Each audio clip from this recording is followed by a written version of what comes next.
ज़िक्रुल्लाह जा वाक़िआ।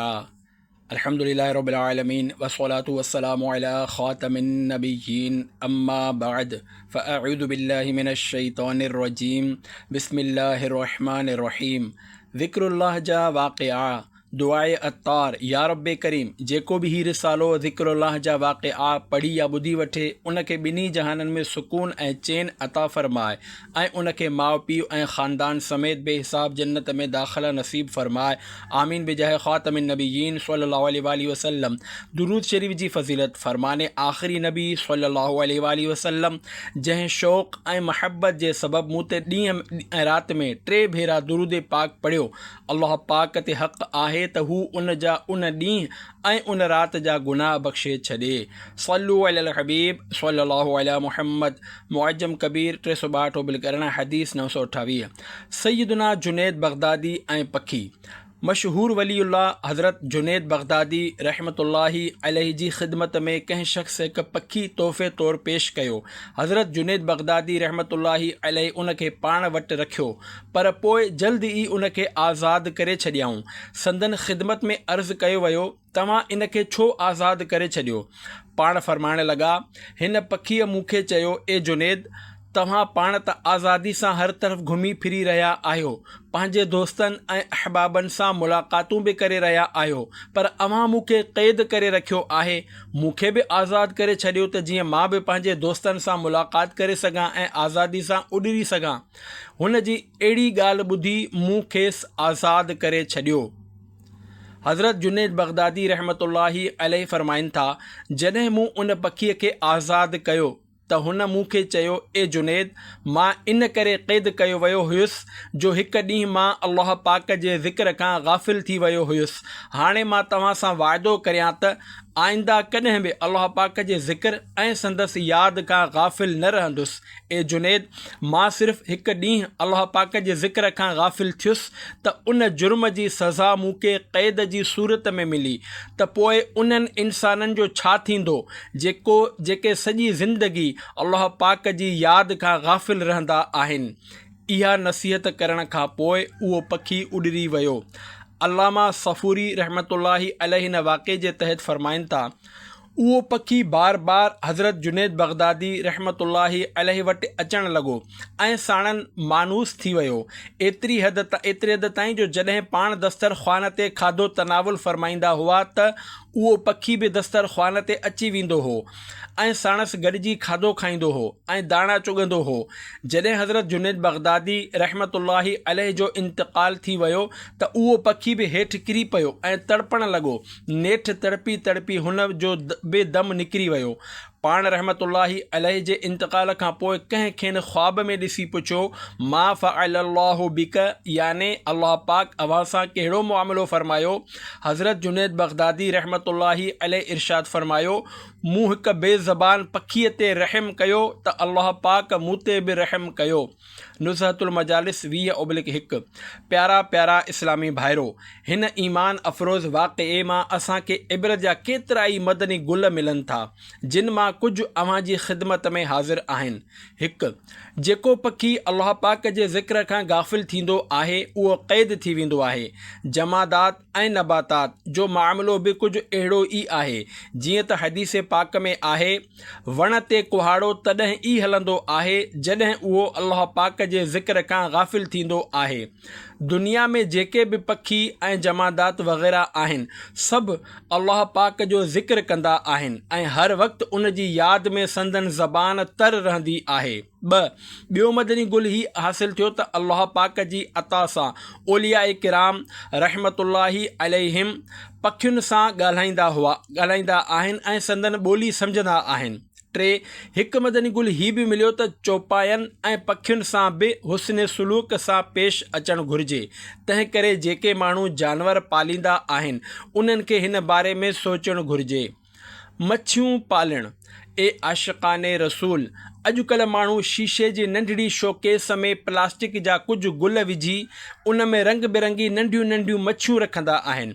उहे प्यारियूं प्यारियूं मच्छियूं शोकेस जे शीशे खे पाणी सम्झी रस्तो ॻोल्हींदियूं बार बार पंहिंजो मुंहुं उन सां टकराईंदियूं आहिनि ऐं ॾिसण वारा संदन अहिड़ी हरकत मां लुत्फ़ अंदोज़ थींदा आहिनि।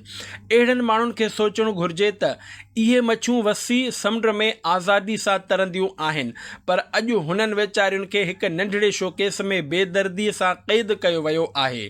तोड़े जो शीशे जो शोकेस में मच्छियूं रखणु हराम न आहे, पर थोरो सोचो जेकॾहिं असांखे हिकु कमरे में नज़र बंदि कयो वञे त असां ते छा गुज़रंदी। यकीनन दुनिया जूं समूरियूं आसाइशूं मुहैया हुअण जे बावजूदि असांजो जीअण जंजाल थी वेंदो। अहिड़ी तरह इन्हनि पखियुनि खे ॾिसी बि वॾो तरस ईंदो आहे जिन खे माण्हुनि पिंजरनि में क़ैद करे संदन परवाज़ जो सिलसिलो मुनक़ते याने ख़तमु करे छॾियो आहे। इन ई ॻाल्हि जे तरफ़ इशारो कंदे शाइर छा त ख़ूब चयो आहे, ए ताइरे लाहूती उस रिज़्क़ से मौत अच्छी जिस रिज़्क़ से आती हो परवाज़ में कोताही। बहरहाल अल्लाह पाक जे कंहिं बि मख़लूक ते बग़ैर सबब जे ज़ुल्म न करणु घुरिजे। किथे ईअं न थिए जो इहो ई असांजी आख़िरत जी बर्बादी जो सबबु बणिजी वञे।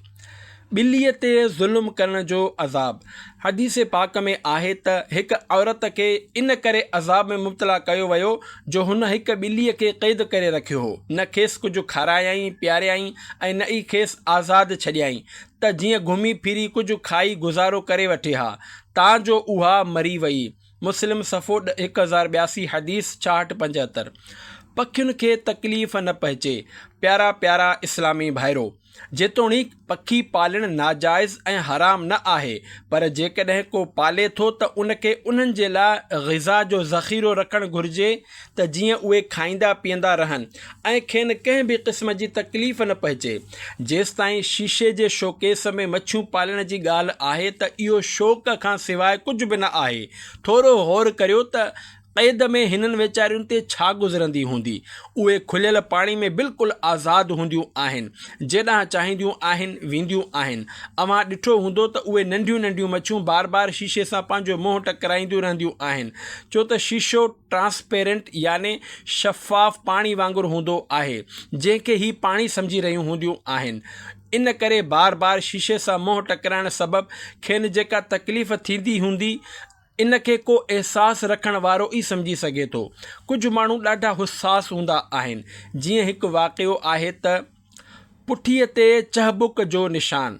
हिकु शख़्स पंहिंजे घोड़े खे ज़ोर सां चहबुक हयो त उते भरिसां ई कंहिं खट ते के बुज़ुर्ग तशरीफ़ फ़रमा हुआ जिन खे उन ते एतिरो सदमो रसियो जो संदन पुठीअ ते चहबुक जो निशान ठही वियो। ए आशिक़ाने रसूल, जेकॾहिं असां अल्लाह पाक जी मख़लूक़ ते रहम कंदासीं त इनशा अल्लाह असां ते बि रहम कयो वेंदो, पर जेकॾहिं नऊज़ु बिल्लाह असां अजायो ज़ुल्म कंदासीं त क़यामत जे ॾींहुं फासी वेंदासीं।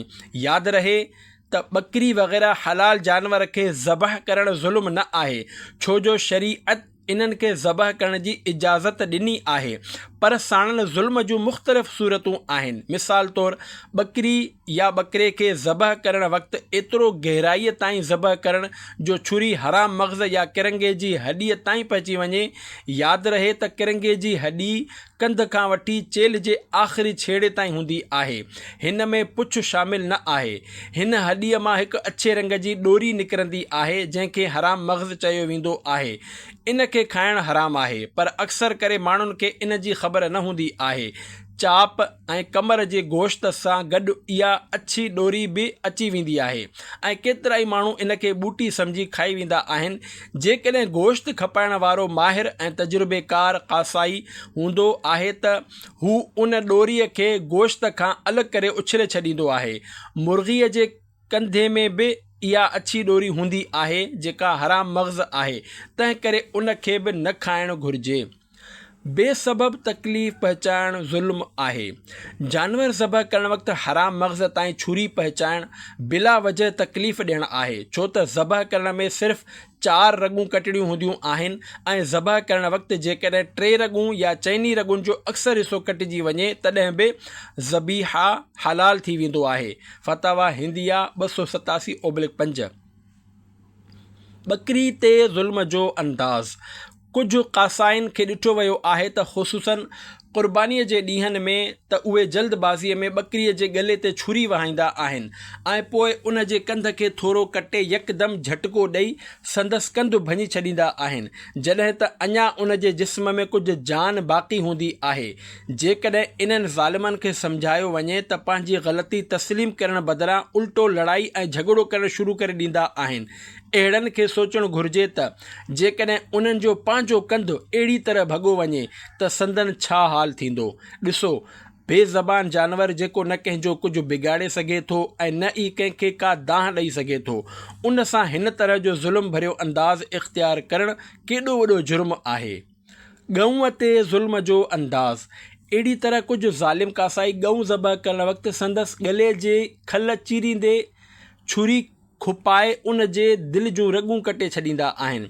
थोरो गौर करियो, बेज़बान जानवर जंहिंजूं टंगूं ॿधल हूंदियूं आहिनि, किराइण खां पोइ केतिरनि ई माण्हुनि खेसि पकिड़े रखियो हूंदो आहे ऐं मथां वरी वेचारीअ जी ज़िंदा हुअण जी हालति में खल चीरे छुरी खुपाए संदसि दिलि जूं रॻूं कटणु ऐं पोइ हथ में छुरी खणी बहादुरनि वांगुरु संदसि पासे में बीहणु ॼण को वॾो क़िलो फ़तह करे छॾियो आहे। ज़बह करण जो ही अंदाज़ यक़ीनन जानवर ते ज़ुल्म ऐं खेसि बेसबब तकलीफ़ पहुचाइणु आहे। जिन माण्हुनि जे सीननि में शफ़क़त भरी दिलि हूंदी आहे, उन्हनि लाइ ही वॾो तकलीफ़ ॾींदड़ कमु आहे। ए आशिक़ाने रसूल, अव्हां पाण वटि ऐं जिते अव्हां जी ॻाल्हि ॿुधी वेंदी आहे उते क़ुर्बानीअ जे मौक़े ते हिन तरह जे ज़ुल्म खे रोकियो। यादि रखो, जॾहिं जानवरनि जे मुआमिले में असांजी दिलि हमदर्दी ऐं शफ़क़त भरी हूंदी आहे त इनशा अल्लाहुल करीम असांखे बि सवाबु मिलंदो ऐं मुआशिरे जी इस्लाह में बि मदद हासिलु थींदी। छो त जॾहिं असां जानवरनि ते शफ़क़त करण वारा हूंदासीं त इंसाननि ते अञा वधीक शफ़क़त वारा बणिजी वेंदासीं। प्यारा प्यारा इस्लामी भाइरो, अव्हां बयान जे शुरूआत में ॿुधो त हज़रत जुनैद बग़दादी रहमतुल्लाहि अलैह खे हिकु अहिड़ो पखी तोहफ़े तौरु पेश कयो वियो जेको अल्लाह पाक जे ज़िक्र खां गाफ़िल थियण जे करे क़ैद थी वियो हो।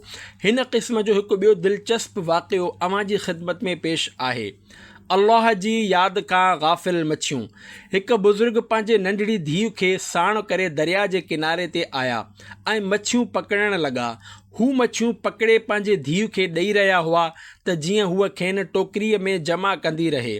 काफ़ी देर खां पोइ जॾहिं उहे बुज़ुर्ग शिकार खां फ़ारिग़ थिया त ॾिठाऊं त टोकरी ख़ाली आहे। हुननि धीउ खां पुछियो, मच्छियूं केॾांहुं वयूं? संदन धीउ जवाबु ॾिनो, बाबा साईं, तव्हां ॿुधायो हो त माहीगीर जे ॼार में उहा ई मच्छी फासंदी आहे जेका अल्लाह पाक जी यादि खां गाफ़िल थी वेंदी आहे। तंहिं करे अव्हां जेका बि मच्छी पकड़े मूंखे ॾेई रहिया हुआ त मां इहो सम्झी त शायदि हीअ उहा ई मच्छी आहे जेका अल्लाह पाक जी यादि खां गाफ़िल थी वई आहे। तंहिं करे मां उन मच्छीअ जो मुंहुं पकड़े खेसि इहो चई वापसि दरिया में मोकिली पई छॾियो त ॾिस, तूं अल्लाह पाक जे ज़िक्र खां गाफ़िल थी असांजे ॼार में फासी वई आहीं। हाणे मां तोखे मोहलत ॾियां थी, वञ ऐं आईंदा अल्लाह पाक जी यादि खां गाफ़िल न थी जा। इन सां गॾोगॾु मुंहिंजे ज़हन में हीअ ॻाल्हि बि आई त किथे ईअं न थिए जो हिननि गाफ़िल मच्छियुनि खे खाई असां बि अल्लाह पाक जी यादि खां गाफ़िल थी वञूं। नुज़हतुल मजालिस 18/1 माख़ूज़न। हिन वाक़े मां इहो न सम्झे त मच्छी खाइणु हराम आहे। यादि रखो, मच्छी हलाल आहे। फ़क़ति उहा ई मच्छी हराम आहे जेका पाणीअ में कुदरती मौत मरी उबती थी तरण लॻी। दुर मुख़्तार 511/9। केकड़े जो शरई हुकुम। ए आशिक़ाने रसूल, ही उसूल ज़हन नशीन करे छॾियो त मच्छीअ खां सवाइ पाणीअ जो हर जानवर हराम आहे। बदायो सिनाए 144/4। केकड़ो खाइणु हराम आहे छो त इहो मच्छी न पर पाणीअ में रहण वारो हिकु जानवर आहे। फतावा रज़विया 208/24। झींगो खाइणु कीअं आहे? झींगे प्रान जे बारे में उलमाए कराम में इख़्तिलाफ़ आहे। कुझु उलमा चवनि था झींगो मच्छी आहे, कुझु चवनि था त मच्छी न आहे। मुंहिंजा आका आला हज़रत इमाम अहले सुन्नत मौलाना शाह इमाम अहमद रज़ा ख़ान रहमतुल्लाहि अलैह फ़रमाइनि था, झींगो खाइणु ख़िलाफ़े औला आहे, याने बहितर ही आहे त न खाधो वञे। फतावा रज़विया 339/20। हज़रत अल्लामा मौलाना मुफ्ती मोहम्मद अमजद अली आज़मी रहमतुल्लाहि अलैह इरशाद फ़रमाइनि था, झींगे जे बारे में इख़्तिलाफ़ आहे त इहो मच्छी आहे या न। इन करे संदसि हिल्लत ऐं हुरमत याने हलाल ऐं हराम हुअण में बि इख़्तिलाफ़ आहे। ज़ाहिरी तौरु उन जी शिकिल मच्छीअ जहिड़ी न लॻंदी आहे, पर हिकु क़िस्म जो कीड़ो लॻी रहियो हूंदो आहे, तंहिं करे इन खे खाइण खां बचणु ई घुरिजे। बहार शरीयत 325/3 हिसो 15। प्यारा प्यारा इस्लामी भाइरो, पखी हुजनि या का ॿी ज़िंदा शइ, सभु अल्लाह पाक जी तस्बीह कंदा आहिनि ऐं संदसि यादि में मगन रहंदा आहिनि।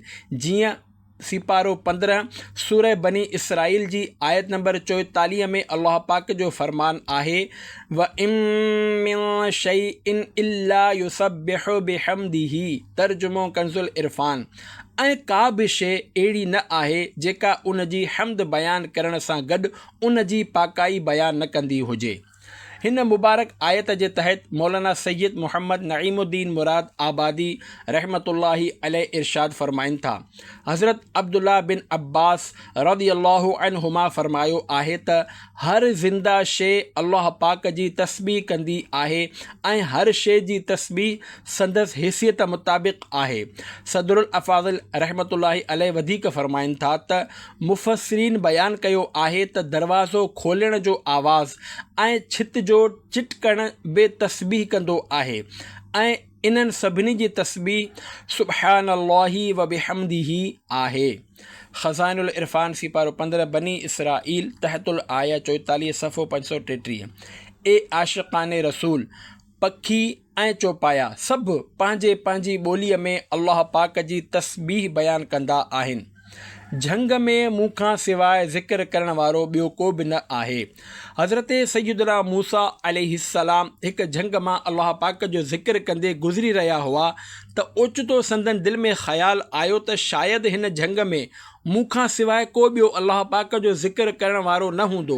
अल्लाह पाक सभिनी पखियुनि, दरिंदनि ऐं चौपायनि खे हुकुम ॾिनो त सभई पंहिंजे पंहिंजे ज़िक्र जो आवाज़ बुलंद करियो। त हर पासे खां पखियुनि, दरिंदनि ऐं चौपायनि जे ज़िक्र जो आवाज़ बुलंद थियणु लॻो। सैयदना मूसा अलैहिस्सलाम फ़ौरन हिन मुआमिले खे सम्झी विया ऐं सजदे में वञी अल्लाह पाक खां मुआफ़ी घुरंदे अर्ज़ु कयाऊं, या अल्लाह पाक, छा ज़मीन जे हेठियां बि तुंहिंजो ज़िक्र थी रहियो आहे? अल्लाह पाक इरशाद फ़रमायो, इद्रिब बिअसा अलल अर्दि, याने पंहिंजी असा लठ ज़मीन ते हणो। सैयदना मूसा अलैहिस्सलाम ज़मीन ते पंहिंजी असा हई त ज़मीन फाटी पई ऐं उन मां छोलियूं हणंदड़ पाणी नज़र अचणु लॻो। पोइ हुकुम थियो त उन पाणीअ ते बि असा हणो। पाण अलैहिस्सलाम पाणीअ ते बि असा हई त पाणी जो सीनो फाटी पियो ऐं उन मां हिकु कारो पत्थर ज़ाहिर थियो। अल्लाह पाक जे हुकुम सां उन पत्थर ते बि असा हई वई त उहो पत्थर ॿिनि हिसनि में विरहाइजी वियो। उन मां हिकु साए रंग जो जानवर निकितो जेको अल्लाह पाक जो ज़िक्र करे रहियो हो। सैयदना मूसा अलैहिस्सलाम खांइसि पुछियो, तुंहिंजी उमिरि केतिरी आहे? हुन वराणियो, 300 साल। फ़रमायाऊं, तुंहिंजो कमु कहिड़ो आहे? हुन चयो, छा अल्लाह पाक जी यादि खां वधीक को ॿियो अहम कमु बि आहे? ए मूसा, मां हर वक़्तु अल्लाह पाक जी यादि में मशग़ूल रहंदो आहियां। मूंखे ॾींहं में 2 भेरा पाणी ॾिनो वेंदो आहे, पर मां इन ख़ौफ़ विचां पाणी न पीअंदो आहियां त किथे ईअं न थिए जो आउं पाणी पीअण में मशग़ूल थी वञा ऐं उन दौरान मुंहिंजो मौत वाक़ई थी वञे ऐं मां अल्लाह पाक जो ज़िक्र छॾे ग़फ़लत जो मौत मरी वञा। एतिरो चवण खां पोइ उहो साए रंग जो जानवर ग़ाइबु थी वियो। पत्थर पाणीअ जे अंदरि हलियो वियो ऐं ज़मीन ॿीहर पंहिंजी असली हालत में अची वई। अनीसुल वाइज़ीन सफ़ो 64। प्यारा प्यारा इस्लामी भाइरो, अव्हां ॾिठो त ज़मीन जे अंदरि रहण वारे मख़लूक़ बि अल्लाह पाक जो ज़िक्र कंदी आहे। इन सिलसिले में हिकु ॿियो वाक़िओ बि मुलाहिज़ा फ़रमायो, हिन कीड़े खे छो पैदा कयो वियो आहे? हज़रत इमाम मुहम्मद बिन मुहम्मद ग़ज़ाली रहमतुल्लाहि अलैह नक़ल कनि था, अल्लाह पाक जा नबी हज़रत दाऊद अलैहिस्सलाम पंहिंजे मुबारक घर में ज़बूर शरीफ़ जी तिलावत करे रहिया हुआ त मिटीअ मां हिकु ॻाढ़े रंग जो कीड़ो ज़ाहिर थियो। संदन दिलि में ख़्यालु आयो त ख़बर न आहे हिन कीड़े खे छाजे लाइ पैदा कयो वियो आहे। अल्लाह जे हुकुम सां उहो कीड़ो अल्लाह जे नबी सैयदना दाऊद अलैहिस्सलाम खे मुख़ातब थी चवण लॻो, ए अल्लाह जा नबी, जॾहिं ॾींहं जो वक़्तु ईंदो आहे त अल्लाह पाक मुंहिंजी दिलि में हीअ ॻाल्हि दाख़िल करे छॾी आहे त मां ॾींहं जे वक़्तु रोज़ानो 1000 भेरा सुब्हानल्लाहि वल्हम्दुलिल्लाहि वला इलाहा इल्लल्लाहु वल्लाहु अकबर पढ़ां। ए अल्लाह जा नबी, मुंहिंजी राति हिन तरह गुज़रंदी आहे जो अल्लाह पाक जी इनायत ऐं संदसि हुकुम सां मां हर राति 1000 भेरा ही दुरूद पाक अल्लाहुम्मा सल्लि अला मुहम्मदिन नबिय्यिल उम्मी व अला आलिहि व सहबिहि वसल्लम पढ़ंदो आहियां। तव्हां इरशाद फरमायो त मां तव्हां मां कहिड़ो फ़ाइदो हासिल करियां ऐं कीअं फैज़ हासिल करियां। कीड़े जी ॻाल्हि ॿुधी सैयदना दाऊद अलैहिस्सलाम अल्लाह पाक खां डिॼी तौबह कई ऐं उन ते ई भरवसो कयो। मुकाशिफ़तुल क़ुलूब सफ़ो 10। ए आशिक़ाने रसूल, हिन ॻाढ़े रंग जे कीड़े त असांखे लोॾे छॾियो आहे त हू ॾींहं जे वक़्तु रोज़ानो 1000 भेरा सुब्हानल्लाहि वल्हम्दुलिल्लाहि वला इलाहा इल्लल्लाहु वल्लाहु अकबर पढ़ी रहियो आहे ऐं राति जो रोज़ानो 1000 भेरा दुरूद पाक पढ़ी रहियो आहे। जॾहिं त असांजी हालत हीअ आहे जो असां रोज़ाना 1000 भेरा त ठहियो पर 100 भेरा बि दुरूद शरीफ़ न पढ़ी सघंदा आहियूं। जेकॾहिं असांखे का फुज़ूल वेहक या कचहरीअ जो मौक़ो मिली वञे त कलाकनि जा कलाक बोर न थींदा आहियूं ऐं माण्हुनि जो मज़ाक़ उॾाईंदा रहंदा आहियूं। लतीफ़नि ऐं मज़ाक़ मस्ख़रीअ लाइ असां वटि तमामु घणो वक़्तु आहे। जेकॾहिं असांखे टीवी मुयसरु थी वञे त 3 कलाक फिल्मूं ऐं ड्रामा ॾिसंदा आहियूं ऐं रिमोट सां मुख़्तलिफ़ चैनल्स बदिलाईंदा रहंदा आहियूं। जेकॾहिं गाना ॿुधण जो मौक़ो मिली वञे त बग़ैर कंहिं बोरियत जे कलाकनि जा कलाक गाना ॿुधंदा रहंदा आहियूं। जेतोणीकि गाननि ॿुधण ते सख़्तु क़िस्म जूं वईदूं आहिनि। गपशप जूं महफ़िलूं ऐं कूड़। अफ़सोस, गपशप जे महफ़िलुनि में माण्हुनि खे खिलाइण लाइ दिलि खोले कूड़ ॻाल्हायो वेंदो आहे, जॾहिं त हदीस पाक में आहे, हलाकत आहे उन जे लाइ जेको माण्हुनि खे खिलाइण जे लाइ कूड़ ॻाल्हाए। तिरमिज़ी 142/4 हदीस 23-22। बदक़िस्मतीअ सां अॼुकल्ह केतिरा ई माण्हू कूड़ जी आफ़त में मुब्तला नज़र अची रहिया आहिनि। यादि रहे त सिर्फ़ु खिलाइण लाइ ई न पर ॿियनि मुआमलनि में बि कूड़ ॻाल्हायो वेंदो आहे। हाणे त हालत इहा थी वई आहे जो कूड़ ॻाल्हाइण में कंहिं बि क़िस्म जो शर्म या आर महसूसु नथो कयो वञे पर कूड़ ॻाल्हाइण खे हिकु फ़न सम्झियो पियो वञे। अॼु जे दौर में जेकॾहिं को कंहिं ग्राहक सां कूड़ ॻाल्हाए, मिठियूं मिठियूं ॻाल्हियूं ॿुधाए ऐं हेरा फेरी करे सामान विकिरो करे विझे त उनखे कामयाबु सेल्समैन सम्झियो वेंदो आहे ऐं जेकॾहिं को सच ॻाल्हाए, सौदो विकिणे ऐं माल में मौजूदु ऐब ज़ाहिर करे ॿुधाए त माण्हू उनखे बेवकूफ़ सम्झंदा आहिनि ऐं संदसि मज़ाक़ उॾाईंदा आहिनि। नऊज़ु बिल्लाह। अॼुकल्ह माण्हुनि हीउ ज़हन बणाए छॾियो आहे त कूड़ ॻाल्हाइण खां सवाइ चारो न आहे। ॿिनि मच्छी पकड़ वारनि जी हिकायत। गुज़िरियल ज़माने में हिकु मोमिन ऐं हिकु काफ़िर मच्छीअ जो शिकार करण लाइ निकिता। काफ़िर पंहिंजे कूड़नि माबूदनि जो नालो वठी मच्छियूं पकड़ींदो रहियो ऐं वटसि मच्छियुनि जो ढेर लॻी वियो। मोमिन अल्लाह जो नालो खणी ॼार उछलींदो रहियो पर खेसि कुझु हथ न आयो। शाम जो संदसि ॼार में सिर्फ़ु हिकु मच्छी फाथी। साबित तड़पंदे लुछंदे ऐं फथकंदे वञी पाणी में किरी मोमिन ख़ाली हथे मोटियो ऐं काफ़िर टोकरी भरे मोटियो। मोमिन ते मुक़ररु फ़रिश्तो अफ़सोस करणु लॻो। अल्लाह पाक उन फ़रिश्ते खे जॾहिं जन्नत में मोमिन जो महल ऐं आलीशान मक़ाम ॾेखारियो त फ़रिश्तो बे इख़्तियार थी चवणु लॻो, ख़ुदा जो कसम, हिन अज़ीम शान महल में दाख़िल थियण खां पोइ उन मुसलमान मच्छी मारण वारे खे मच्छीअ जे शिकार में नाकामीअ जो को ग़म न रहंदो। ऐं जॾहिं अल्लाह पाक फ़रिश्ते खे जहन्नम में काफ़िर जो ठिकाणो ॾेखारियो त हुन चयो, ख़ुदा जो कसम, जॾहिं हिन अज़ाब जी जाइ ते हू पहुचंदो त खेसि खोड़ सारी मच्छियुनि वारी दुनिया जी आरज़ी ख़ुशी को फ़ाइदो न ॾींदी। तंबीहुल गाफ़िलीन सफ़ो 136। ग्राहक टुटे थो त टुटी वञे। प्यारा प्यारा इस्लामी भाइरो, जेकॾहिं फ़र्ज़ु करियो सच ॻाल्हाइण जे करे ग्राहक टुटे थो त भली टुटी वञे, पर अल्लाह पाक ऐं संदसि प्यारे हबीब सल्लल्लाहु अलैहि वसल्लम सां असांजो महबत जो रिश्तो थियणु टुटणु न घुरिजे। यादि रखो, जेकॾहिं सच ॻाल्हाइण सां कारोबार में घटिताई अचे थी त का ॻाल्हि न आहे।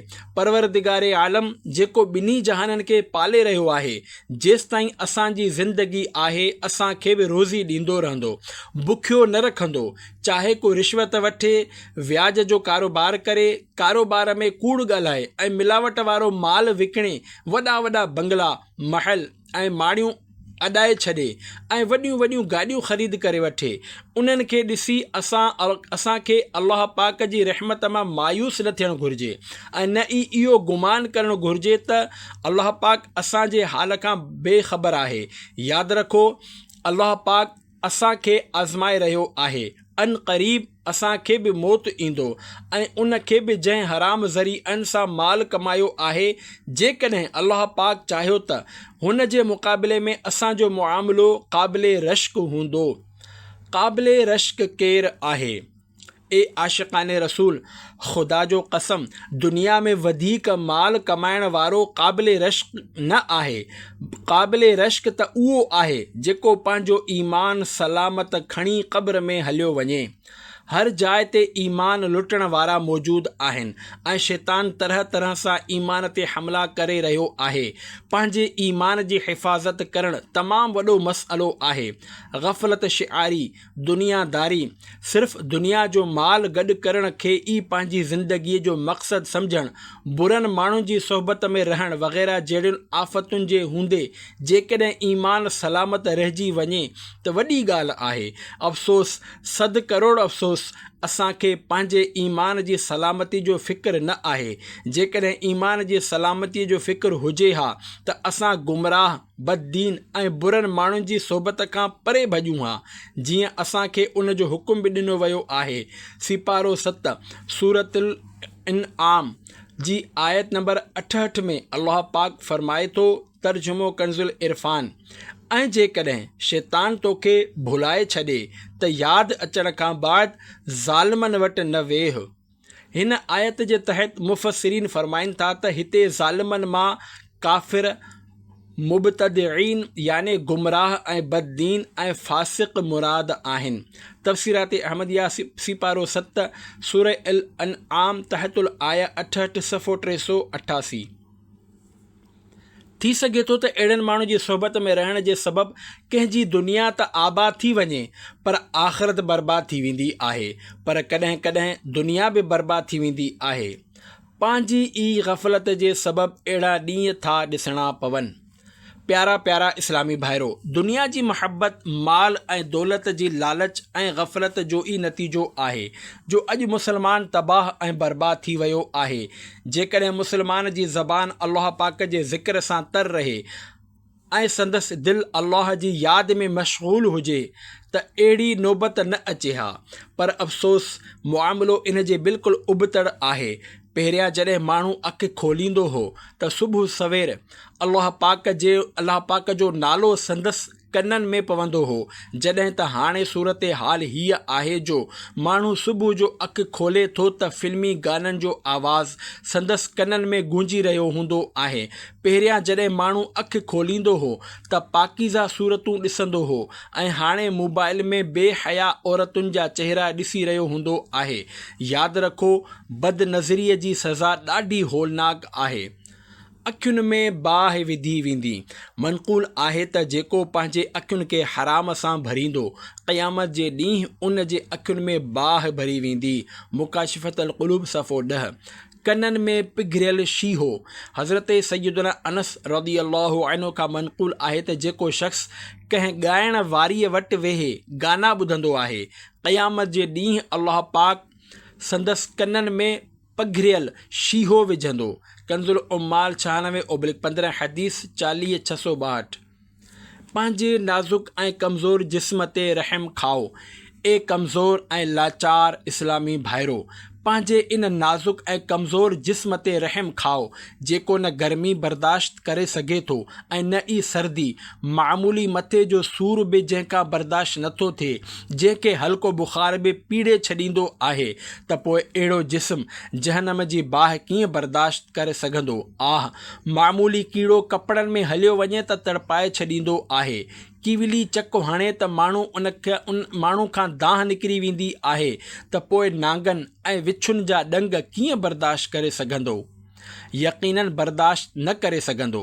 तंहिं करे अल्लाह पाक जी रहमत जा दरवाज़ा खुलियल आहिनि। असां सभिनी खे गॾिजी संदसि बारगाह में तौबह करणु घुरिजे ऐं उन खां ई ख़ैर जी तौफ़ीक़ तलब करणु घुरिजे। यादि रखो, अल्लाह पाक रहम, करम ऐं फज़ल फरमाइण वारो आहे ऐं हू सुवाल करण वारे खे संदसि तलब खां वधीक अता फरमाईंदो आहे। हम तो माइल ब करम हैं कोई साइल ही नहीं, राह दिखलाएं किसे राह वे मंजिल ही नहीं। अल्लाह पाक असां सभिनी खे पंहिंजी यादि ऐं पंहिंजे ज़िक्र करण जी तौफ़ीक़ बख़्शे। असां सभिनी जे दिलुनि मां ग़फ़लत जो मेर ऐं ज़ंग दूर करे पंहिंजे महबूब करीम सल्लल्लाहु अलैहि वसल्लम जी यादि सां असांजी दिलुनि खे मुनवर करे छॾे। आमीन। बिजाह ख़ातमिन नबिय्यीन सल्लल्लाहु अलैहि वसल्लम। सल्लु अलल हबीब सल्लल्लाहु अला मुहम्मद व आलिहि व अस्हाबिहि व बारक वसल्लम।